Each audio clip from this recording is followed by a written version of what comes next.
Ninian Park, a Cardiff landmark, where every other week thousands of fans watch City battle it out on the famous old ground. There are now plans to move the team to a state-of-the-art stadium nearby, and the name Ninian Park may fade into history.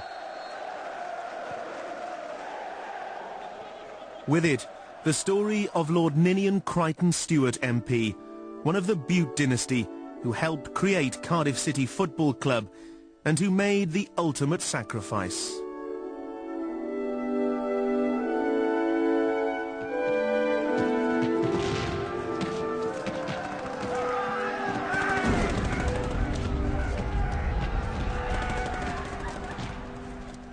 He died here, hundreds of miles from Wales, in the trenches of the First World War, cut down by a sniper's bullet as he led his Welshmen at the height of the battle. He was completely prepared, and along with quite a number of other soldiers, religion became very important to him when he was in France.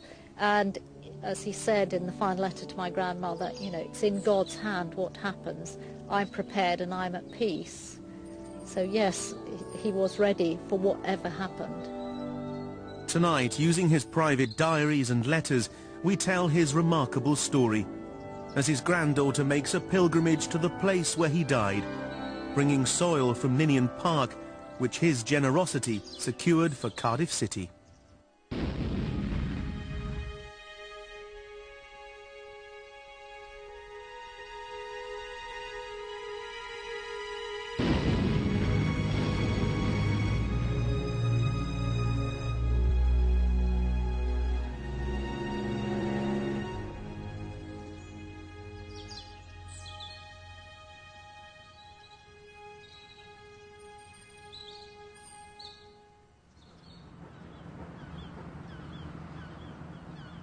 Cardiff is enjoying a renaissance. Tiger Bay has been transformed with millions of pounds of investment. The skyline is dominated by cranes and new buildings. 100 years ago, Cardiff was also booming. The bay was full not with cafes, but coal trucks. Wales exported coal to the world, and South Wales prospered on the profits. No era in Wales was as golden as the period before 1914. If you're a Welsh historian like me, your nostalgia is before that pre-1914 period. I often think, you know, last thing at night going to bed, if I had one wish could be fulfilled, I would like to have come to Wales in 1913. I'd like to have arrived by train in Cardiff, gone up to the valleys. You know, Wales then was at its most exciting. At the heart of the city is the magnificent castle, once owned and restored by the Bute family. The second Marquis had put Cardiff on the map when he spent a fortune transforming the docks. That transformation continued under the third Marquis. These were good times, as Welsh coal made the docks the busiest in the world. The Butes were the great boosters of Cardiff. They wanted Cardiff to be a great city of empire. They wanted Cardiff to be like, you know, Glasgow, like Dublin, like Calcutta, like Cape Town. You know, Cardiff was planned in that sort of way. The second son of the third Marquis was Lord Ninian Edward Crichton Stewart. As the second son, he would not inherit the fabulous wealth of his elder brother and needed an income. For a while he was an officer in the army. But when his children were born, he resigned his commission, but remained a reservist. The charismatic young Ninian had other ambitions. I didn't really know very much about him when I was a little girl, though there were quite a lot of pictures of him. And of course you never ask any relatives until they've died, because you're not interested at that stage. But I'm the member of the family who's the nosy one. Some people called him the absolute charmer. People said he could charm the birds out of the trees, that he had a common touch, and that he could make anybody feel at ease. So I think he was someone also who had a huge sense of humour, a sense of fun, but also a very strong sense of duty. And that sense of duty drew him into politics. In 1907 he became Tory parliamentary candidate for Cardiff, Llantrisant and Cowbridge, finally becoming MP in the election of 1910. I don't think, if you look at them, that they'd be Tories in, you might say, the crass commercial sense. They were Tories in the paternalistic sense. The businessmen grind down the faces of the poor, but the aristocracy were kind to the poor. This is the kind of theme he's developing, and that would be very much in tune with the traditions of the Toryism that the Bute family had embraced ever since the time of the second Marquis. As the city prospered, there was money and time for recreation. This was the Riverside Cricket Club. In 1899, Riverside Cricket Club wanted some activity during the winter months, and the secretary of Riverside Cricket Club, Bartley Wilson, decided to form a football club. Didn't get much support at first, but gradually people became involved, and they became Riverside Football Club, playing in local parks leagues. In 1902, 3 years later, they combined with Riverside Albion, and over the next few years became one of the strongest clubs in the area. Cardiff was growing rapidly, becoming a city in 1905. The football club too had big ambitions.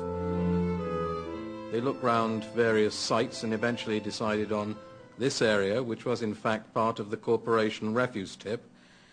They needed several guarantors of the rent to Cardiff Corporation. There was problems in the coal industry at the time, and a number of businessmen who had connections there who had become involved. One or two of them pulled out. Time was getting on. They needed a set number of guarantors, and Lord Ninian, who was always interested in anything to do with the city of Cardiff, came in at the last moment to make up the number of guarantors of the rent. I think he was generous to a fault, and he was very keen on sports and people having good health. And, of course, he was parliamentary candidate as well, so all of the things put together, and he had the finances or got them, and so I think he was probably only too delighted to help. As a mark of gratitude for his generous gift, which secured the ground, the club named the new pitch Ninian Park. I don't think that football was particularly his number one sport. He was very keen on motoring as well, and there are some interesting pictures of him in vintage cars driving along. But there's a very amusing photograph of him kicking off the first ball at Ninian Park, still wearing his bowler hat and really doing a bit of a rugby kick rather than a football kick.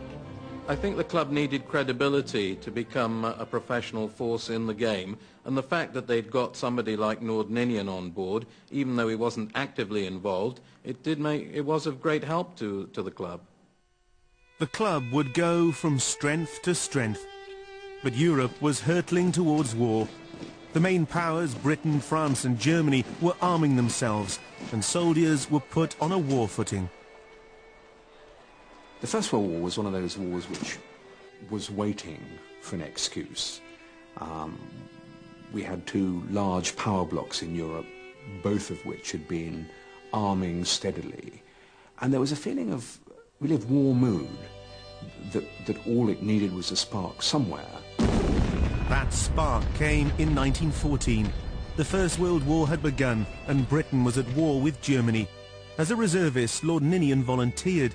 He would command the 6th Battalion, the Welsh Regiment. The entire battalion, drawn from Swansea and Neath, volunteered for service at the outbreak of war.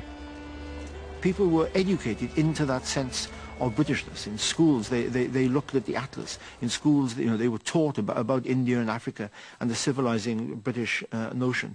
So when the opportunity came to go to war, and everybody in 1914 thought it would be a short war. Everybody thought that this was going to be a brief moment of glory, that people would all be home, by Christmas, and this would be yet another example, of British destiny. But things would be very different.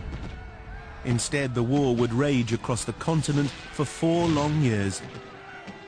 Lord Ninian thought that his battalion were going to India, but in October 1914 they were ordered from their camp in Swansea to France. On parade there, Lord Ninian, a devout Catholic, told them it is the greatest honour to give one's life for one's country. Their motto was better death than dishonour. Within days of this picture being taken, the Welshman would be in France, on the Western Front.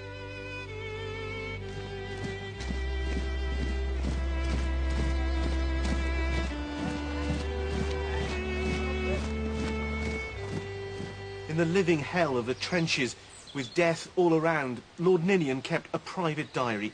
It's a chance to glimpse the man behind the title. When he was walking along a road in northern France, and some fellows greeted him, and he discovered it was soldiers making a road who he had known in one of the pubs of Cardiff, and they greeted each other like long-lost friends. So I think that he knew people of all classes, but he had the common touch that he could put people at their ease and didn't stand on ceremony.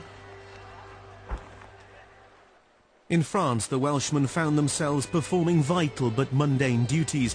They saw some action, and because their casualties were light, they earned themselves the nickname the Lucky Six. But that luck was about to change. On their arrival in France, the Welsh had sung the national anthem, followed ominously by the hymn Nearer My God to Thee. The Welshmen were about to be sent into the carnage that was the Battle of Lewes.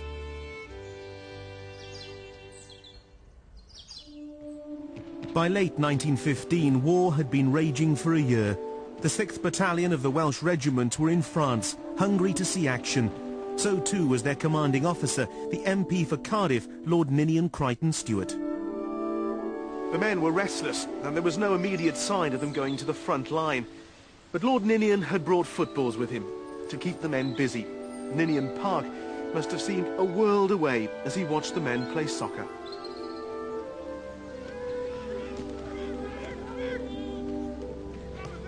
But football was about to become a distant memory. As summer headed into autumn, a major offensive was being planned by the British. It was to be called the Big Push. The Welshmen were ordered to take up positions near the French town of Lewes, which was now in German hands. This was a mining area, and the pit heads and the slag heaps must have reminded the Welshmen of home.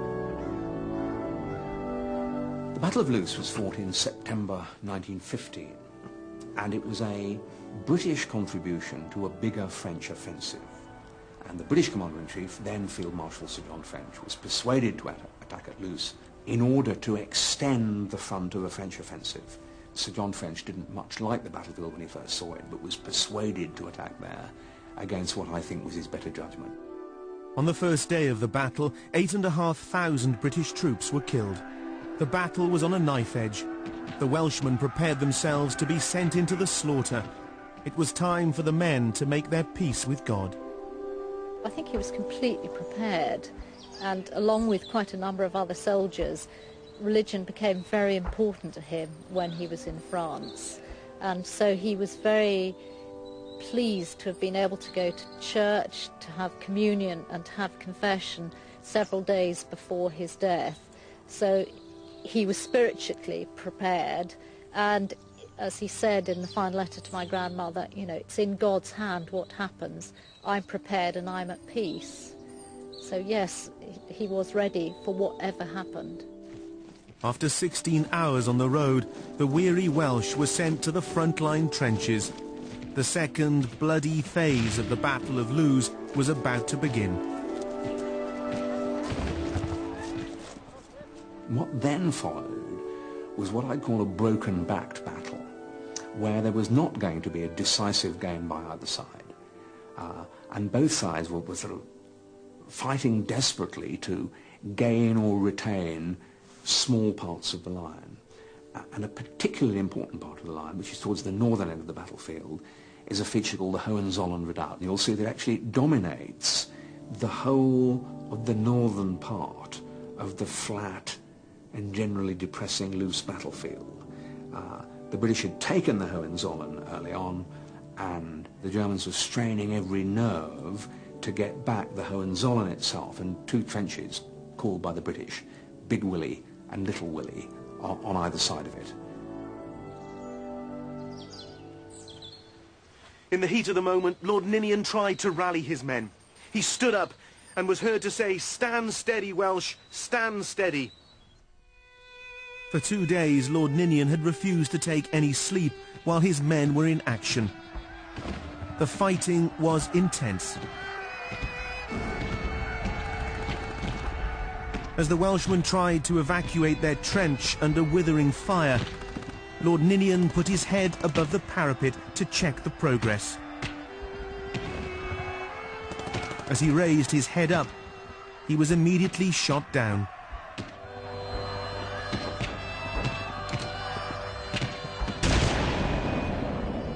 What I've got here is a letter written by Lieutenant Lionel Frisbee, who was in the 6th Welsh, and at midnight on the day that my grandfather was killed, he wrote a letter to my grandmother. She would have had a bit of early warning because he had sent a telegram saying, "Very sorry, I'm writing Frisbee." So that's how my grandmother knew that my grandfather had been killed on the 2nd of October. And then this is the letter where he gives all of the information about what happened and what they were doing with the body. The regiment and the 1st Battalion took a trench last night, and this afternoon the Germans made a counter-attack, and we were forced to retire through lack of bombs. Our supply had gone. As the men were coming back, the colonel put his head and shoulders over the parapet and shouted to them. He was then shot straight through the head and killed instantly. The only thing we can thank God for is that he felt no pain. What we shall do without him, I do not know. He was the best man that ever lived. We would...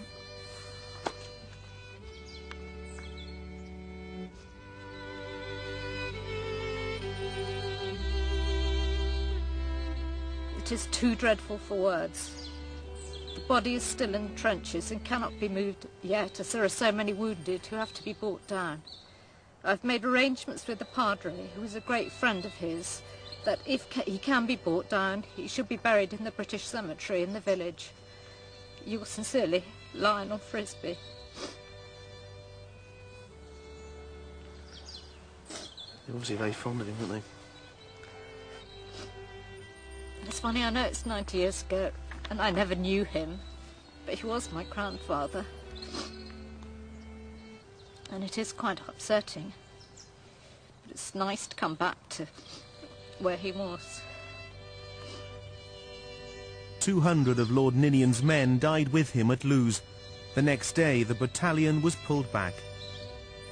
You can see from things that people wrote afterwards that my grandfather was loved by his men and he equally loved them, so it was a kind of mutual.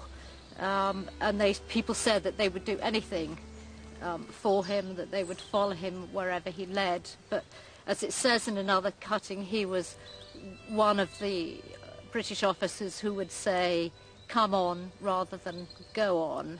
And although he was a professional soldier, he had found the months in northern France just doing lines of communication very frustrating, because he and the men, all they wanted to do was to get into the fighting. And it's ironic that really on the 2nd day of the battle, his first battle, that he dies. Incredibly, Lord Ninian MP and another commanding officer killed in action were featured in a pamphlet encouraging other men to play their part in the war. It was part of that feeling of this being a nation right across the board, rock bottom at war. This isn't just part of a nation getting sent off to do its country's bidding. This is the whole community going. So the war was a social mixer, and many middle-class men who'd served as officers wrote about that afterwards and said how remarkable it was to have met people who normally would have been objects of suspicion or disdain to you. He was very keen to do his best for people, and my grandmother kept all of the letters of sympathy after he was killed, and when you look through them it's very touching, because it's people who he might never have spoken to, but who felt that he had affected their lives and that he was working to try and make things better for them. So I think he touched the lives of a lot of people in Cardiff. He was interested in anything to do with the city of Cardiff. For example, rugby, he used to attend rugby internationals. As I said, he attended the occasional football match, but he continued to show an interest in things that made Cardiff a higher profile. There is a reference to his death in the boardroom minutes of late 1915. He was still a guarantor of the annual rent at the time, and his solicitors wrote to the club to ask if the executors could be released from the guarantee, and such was the financial state of the club at the time that the directors regretted they couldn't release them, so even after his death he was still involved. Lord Ninian's men were devastated by his loss, and they paid a heavy price in the Great War. Of the 842 men who left South Wales with him, by the armistice in 1918, only 30 of the original contingent remained. 90 years on, and Ninian Park still stands, although it's likely his men would recognise very little else of the city they once passed through on their way to war. It's a strange name, but when I stand on the terraces at Cardiff City Football, I reflect, on the Butes and on Ninian. It's a historic Cardiff name, and it's right that we should remember the role of the Butes. Cardiff City has ambitious plans to move to a new state-of-the-art stadium, but will Lord Ninian's name move with them? I think perhaps we could stick with Ninian Park. He is, after all, a fine Brythonic saint. If you go to southern Scotland, you can follow the trail, the pilgrimage trail following Ninian. He's as good a saint as you can get, so let's stick with him. No decision on a name for the new stadium has yet been taken. I feel quite strongly that the building's been called Ninian Park for over 90 years, that the person who represented that constituency fell for his country, leading men from Cardiff and South Wales, so I would hope that it will remain called as Ninian Park. Lord Ninian's granddaughter has brought Cardiff City to France. She scatters soil from the Ninian Park pitch on the spot where he was killed. This corner of a foreign field will be forever Cardiff.